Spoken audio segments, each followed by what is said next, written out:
La Extremadura del siglo VI estuvo gobernada por dos fuerzas rivales que se disputaron el poder político: la Iglesia católica, encabezada por los obispos de Mérida y Coria, y la corte visigoda de Toledo, sumida en una compleja trama de intrigas y traiciones. Este enfrentamiento tocará a su fin con la llegada de un nuevo protagonista a la península: el Islam.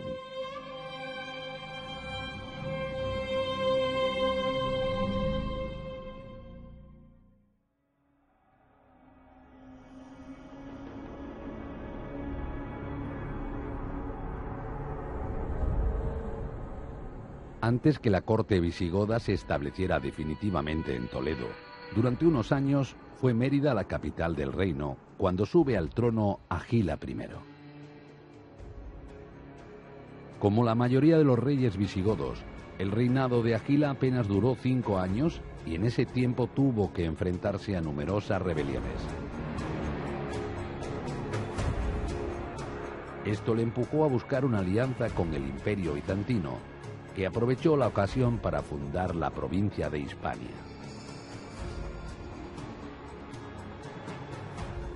El final de Agila en Mérida es difícil de explicar por los historiadores, que barajan numerosas hipótesis para explicar su muerte en el año 554. Probablemente fue el cuarto rey consecutivo asesinado por sus súbditos.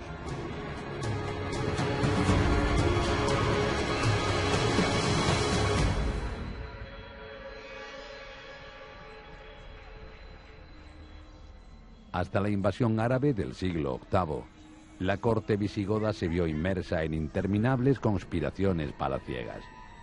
Más de 20 reyes para un periodo de apenas 160 años. Esta inestabilidad política tiene su reflejo en la sociedad y su forma de vida, que ya nada tiene que ver con los prósperos años del imperio. Las ciudades han sufrido un importante retroceso en sus estructuras urbanas. Hay tanta población probablemente o más que en época romana, intramuros, viviendo intramuros, probablemente más diversificada, porque hay que sumar también estos aportes de población a la romana, de suevos, de visigodos, de estas poblaciones germánicas que se están asentando aquí, y luego mucha población desplazada, que también por miedo termina buscando refugio intramuros. Pero son familias que viven muy modestamente.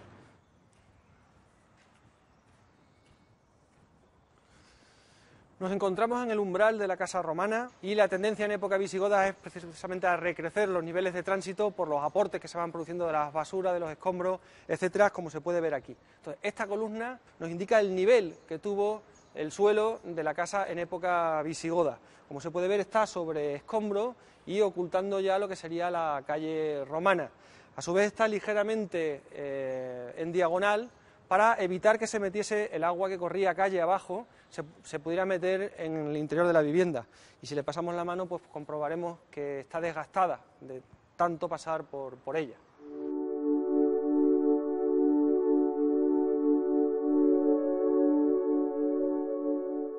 Los grandes atrios de las mansiones romanas se convertirán en patios vecinales.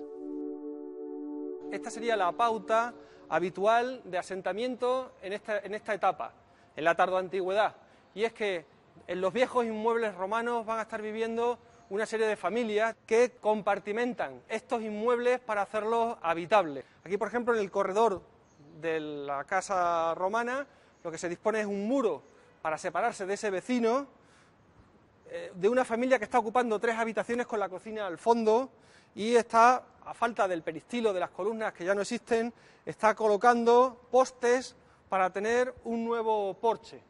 Otra de las características de la ciudad visigoda es que ya no se abastece de agua potable a través de los acueductos, que han interrumpido el suministro, sino básicamente a través de los pozos y de las cisternas romanos que seguían perviviendo en aquella época. Se pasa de extraer el agua con polea en época romana a hacerlo a pulso, tirando con soga, y es por eso por lo que tenemos aquí las marcas de esos trabajos. El hecho de que la basura vaya a los patios, vaya a la calle, que se esté conviviendo con animales, el hacinamiento de familias dentro de la población, unido a años difíciles de hambruna, por ejemplo, pues provocaban epidemias, como nos dicen las fuentes, pasan a ser ciudades insalubres.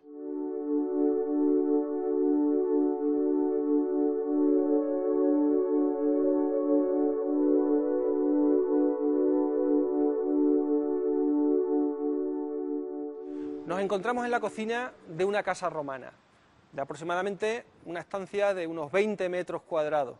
Aquí en esta esquina se conserva, adosado al muro, una pared de ladrillo de lo que sería el hogar, elevado, con huecos en su parte inferior para poder meter el carbón y sobre la superficie poder cocinar con estrébede y carbón, como hemos dicho.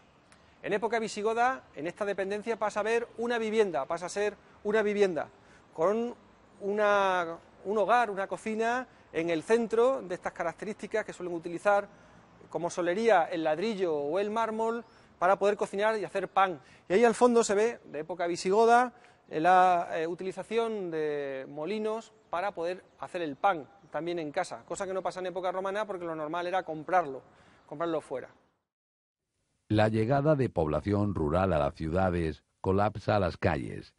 Se construyen pequeñas viviendas que primero invaden los acerados porticados y cuando no queda espacio se construye sobre las vías. La ciudad de época visigoda mantiene las calles de época romana, pero estrechándolas y han perdido la mayoría de ellas sus pórticos. También se ve una diferencia en lo que son los niveles de tránsito por haber arrojado escombro, mucho de él procedente del siglo V, de cómo afecta a las casas, y la basura que se está generando ahora en la ciudad, que mucha de ella va a los espacios comunes, como es la calle. Lo que estamos viendo aquí, la calle romana, y una sección donde se puede ver cascote, como este trozo de teja romana, por ejemplo, ahí se ven huesos de estos vertidos domésticos, y esta sería la superficie de las calles de época visigoda. Hay dos tipos de inmuebles. Uno es de nueva planta, que se construye entre los siglos VI y VII, como es precisamente esta vivienda, este inmueble, que arranca desde aquí, que podemos ver aquí su muro de fachada, de un edificio que estaba adosado a la muralla y que está ocupando la mitad de la calle. Esto nos habla de que ya las normativas municipales pues no están en funcionamiento. Este inmueble tiene aproximadamente 140 metros cuadrados, estaba construido zócalo de mampostería alzado de tapial, piso de tierra batida y cubierta de teja romana, de tégula. Aquí hemos retirado el piso de tierra para que se pueda comprobar cómo estaba invadiendo la calle.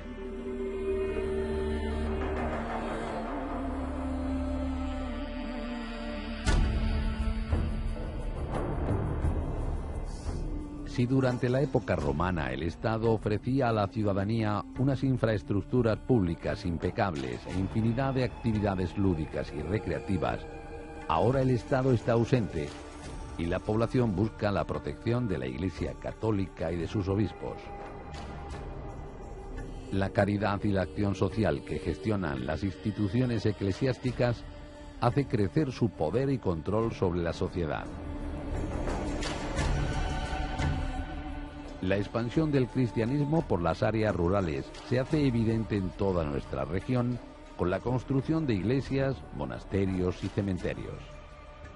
El número de iglesias de época que llamamos visigoda, es decir, bajo la monarquía visigoda, pero no son necesariamente una creación cultural de la etnia visigoda que entra, sino que es el reflejo de unas modificaciones locales que se están haciendo desde época anterior, desde época del Bajo Imperio Romano. Esas iglesias son iglesias realizadas con pocos medios, de reducidas dimensiones. Parece ser que fueron unos ábsides semicirculares y van transformándose hacia unos ábsides rectangulares donde se situaba pues, el altar, con un tamaño bastante reducido, aproximadamente una placa de altar de 25 por 25 centímetros, posiblemente no fuera más.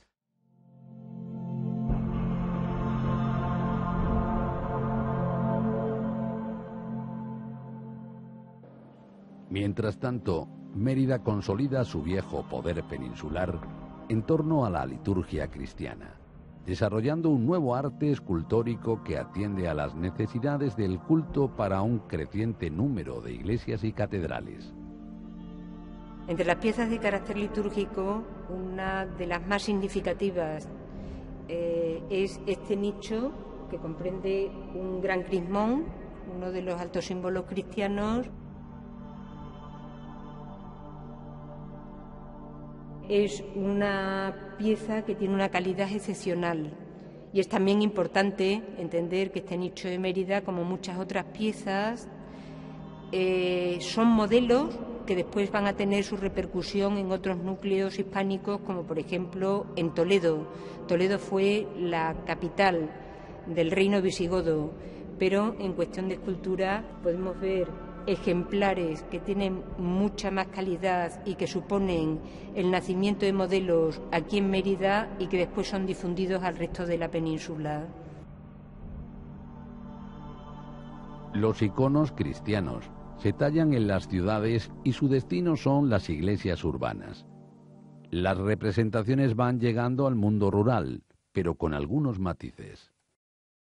Que van a seguir los mismos esquemas de los talleres emeritenses. Son los mismos motivos, pero ejecutados por unos artesanos del medio rural que hacen cambiar las piezas, que parecen que sean incluso diferentes. Esto ya supone pues que estamos ante un mundo rural donde la difusión de los modelos pues va haciéndose cada vez más tenue desde el punto de partida original.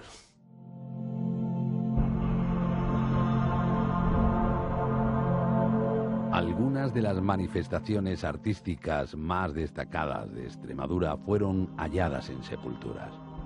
Tal es el caso de la fíbula aquiliforme de Torre Águila, uno de los escasos ejemplares que se conservan en toda Europa occidental. Estos broches eran elementos de adorno y prestigio personal. Como también lo atestigua el broche del suntuoso tesoro del Turuñuelo, una singular pieza en la que se representa la adoración de los Reyes Magos, con una inscripción en caracteres griegos que reza: Santa María, ayuda quien lo lleva.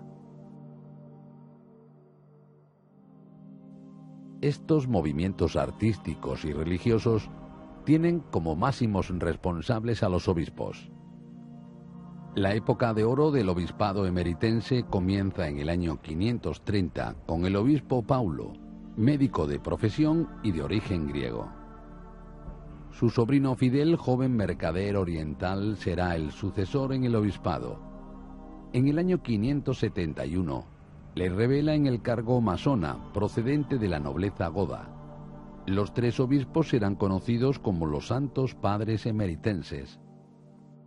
Conocemos bien las características de la ciudad de ese momento gracias a un libro escrito en el siglo VII, un opúsculo, La vida de los santos padres emeritenses, que nos narra la vida y milagros de los obispos que regieron la ciudad, y a partir de ahí nos da una serie de datos fundamentales para conocer cómo era la topografía, cómo era la realidad de la ciudad. Nos habla también del cenodoquio construido por Masona, un edificio fechado a finales del siglo VI, que estaba dentro del conjunto arquitectónico de Santa Eulalia, que es el único ejemplar que tenemos de hospital en toda España de época visigoda, y que, como decía, servía como hospital para enfermos pobres, pero también servía como punto de encuentro, como estancia para los peregrinos que venían a visitar el cuerpo de Eulalia.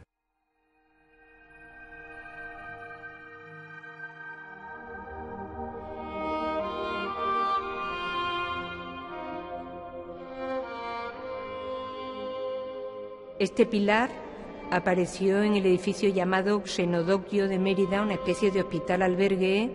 Los pilares y las pilastras que formaban parte de aquella arquitectura, fundamentalmente de las iglesias, pero también quizás de algunas de las arquitecturas distinguidas de aquel momento, de los siglos VI y VII, constituyen los elementos más relevantes de la colección visigoda de Mérida.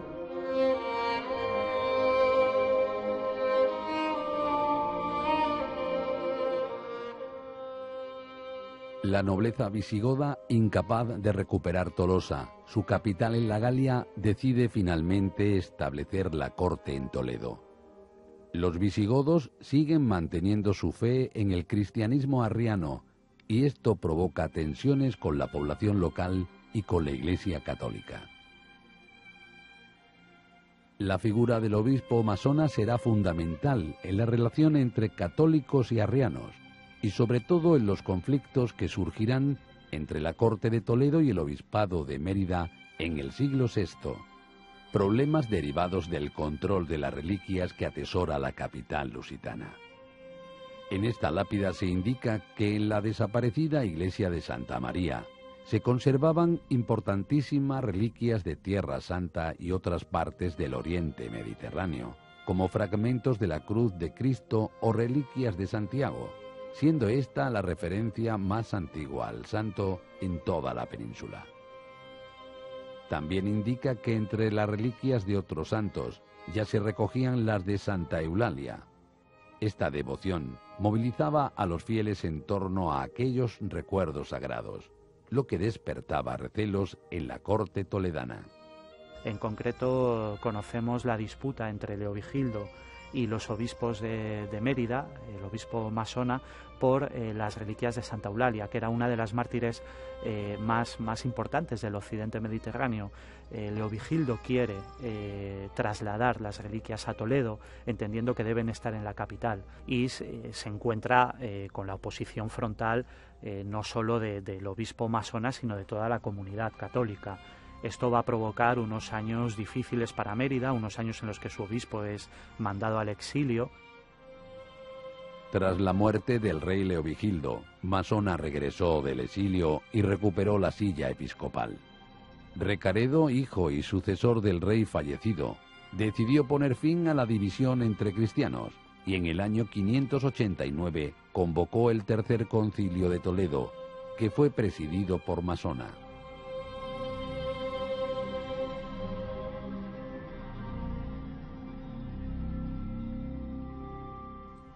En este concilio, el rey Recaredo y el pueblo godo abandonaron el credo arriano y se convirtieron al catolicismo. La Iglesia católica alcanzó el cenit de su poder y Masona fue una de las personalidades más notables de su época.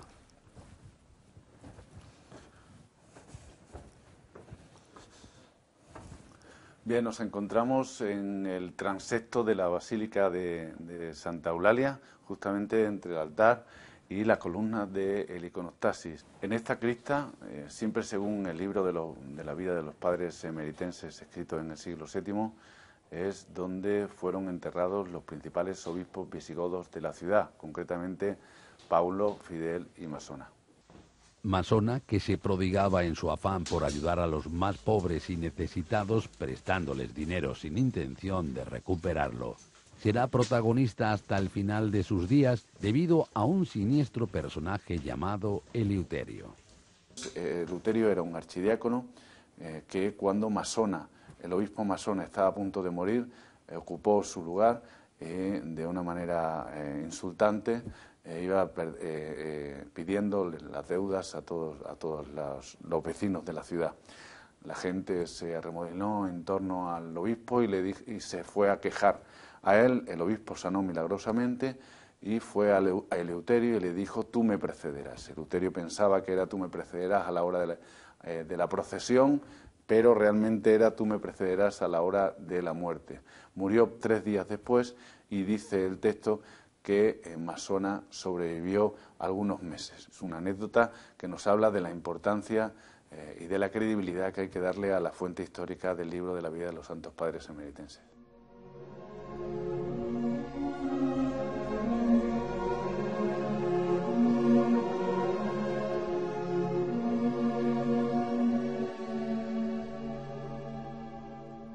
A la archidiócesis de Mérida del siglo VI pertenecían al menos 14 obispos distribuidos por las principales ciudades de la Lusitania.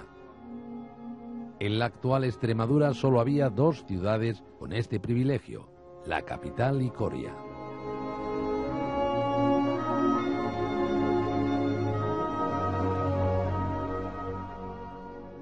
Coria, que presume de ser una de las ciudades más antiguas de Extremadura, fue ocupada por los romanos desde el siglo I. La protegieron con una poderosa muralla y la llamaron Caurium.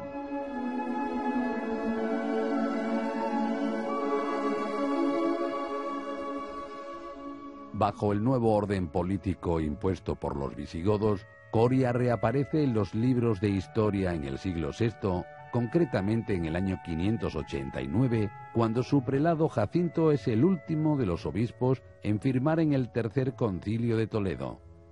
Pero evidentemente, el obispado de Coria no surge en el siglo VI y pudiera remontarse a épocas pretéritas.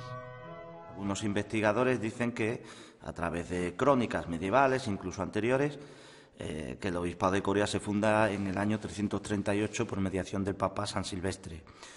Puede ser verdad, puede ser así. Hay un dato que complica un poco la cosa, y es que el Papa San Silvestre muere 2 años antes.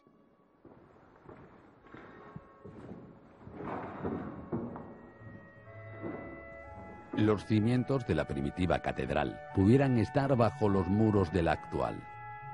En el año 2008 aparece un mosaico que pudiera estar datado en ese confuso periodo entre la caída del imperio y la llegada de los visigodos.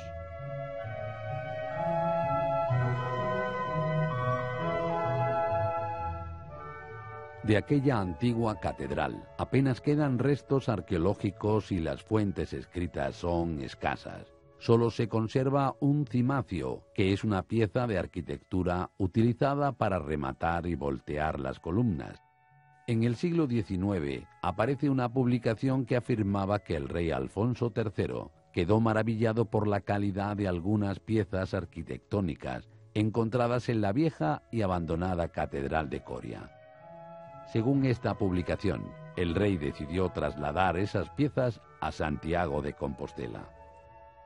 Me pongo en contacto con mis compañeros de la Catedral de Santiago de Compostela.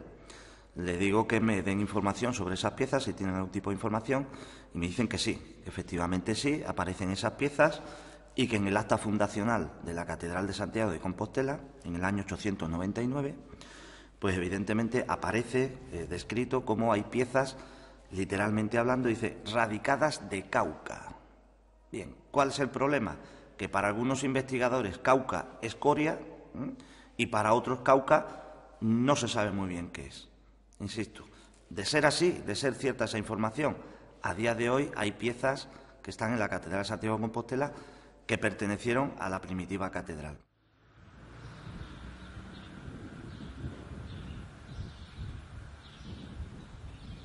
Puede parecer que, ante la falta de restos arqueológicos, durante el periodo visigodo importantes ciudades como Coria vivieran una época de decadencia o falta de actividad urbanística o social.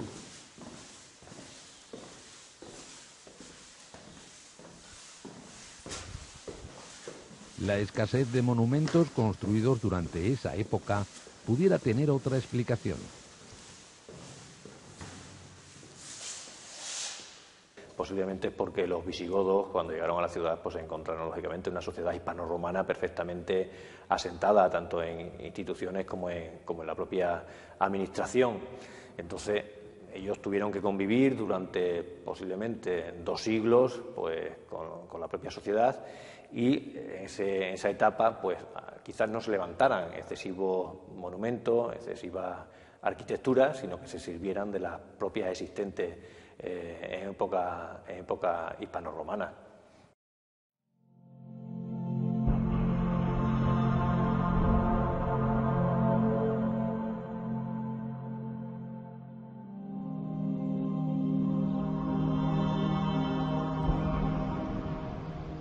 El mejor hallazgo de un templo religioso en un entorno rural es la Basílica de Santa Lucía.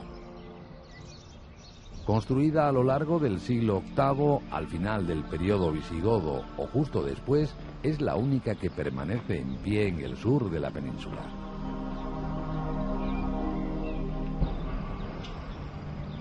La iglesia debió ser abandonada a finales del siglo IX y no volvió a ser reinstaurada hasta la época del siglo XV.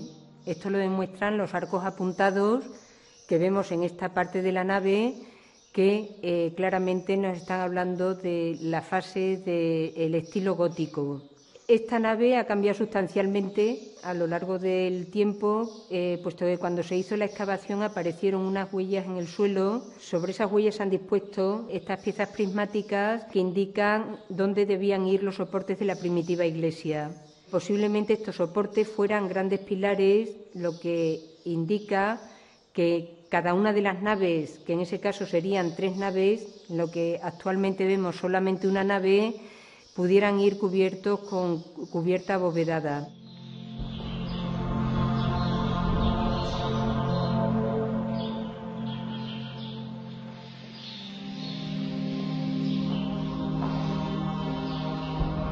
Este espacio estaba acotado por canceles, como se ve claramente por la restauración que se ha hecho en la actualidad, y estaba claramente separado del espacio de los fieles. Respondía ya a un espacio propio de los monjes y se interpreta que este pudo ser el coro de los monjes. Evidentemente, por la dimensión que tiene, es un pequeño cuadrado. Sabemos que la comunidad que regía este monasterio era una comunidad pequeña también.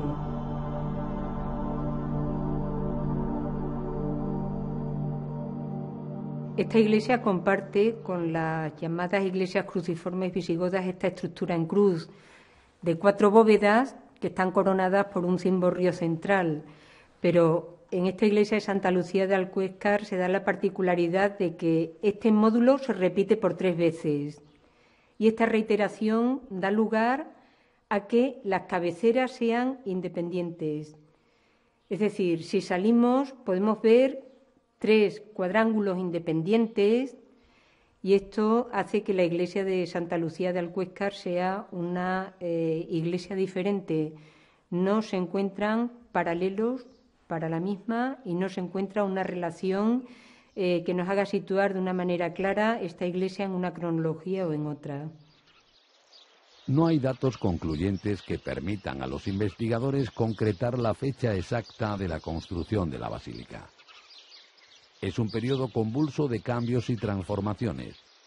La nobleza visigoda está conociendo los últimos años de su reinado. Bueno, la percepción que se tiene de esta nave parece la de un edificio islámico y esto da lugar a entrar en esta polémica que hay actualmente y que afecta a gran parte de las iglesias visigodas sobre su propia cronología, si son de la etapa del siglo VII o si son de etapa posvisigoda, ya bajo el dominio islámico. Esto pudo ser posible, puesto que hubo parte de la población cristiana que vivió hasta la fase del siglo VII y hasta el 711, cuando se produce la invasión islámica, que pudo proseguir con la fe cristiana, con el culto, bajo el dominio islámico, y no es improbable que en esta etapa que se sucedió al 711 se construyeran iglesias por parte de los cristianos mozárabes. Está abierta esa posibilidad a que esta iglesia fuera ejecutada por una comunidad monástica que tuviera su vida después del año 711.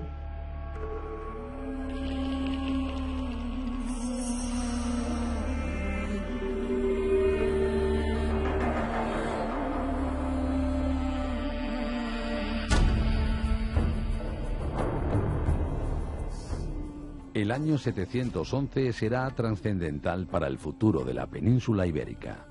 Tropas bereberes, comandadas por dirigentes árabes del califato omeya de Damasco, cruzaron el estrecho de Gibraltar. Durante meses asediaron a la capital de la Lusitania y en apenas una década consiguieron controlar militarmente la península. El Islam es su religión y Extremadura será su morada durante 500 años.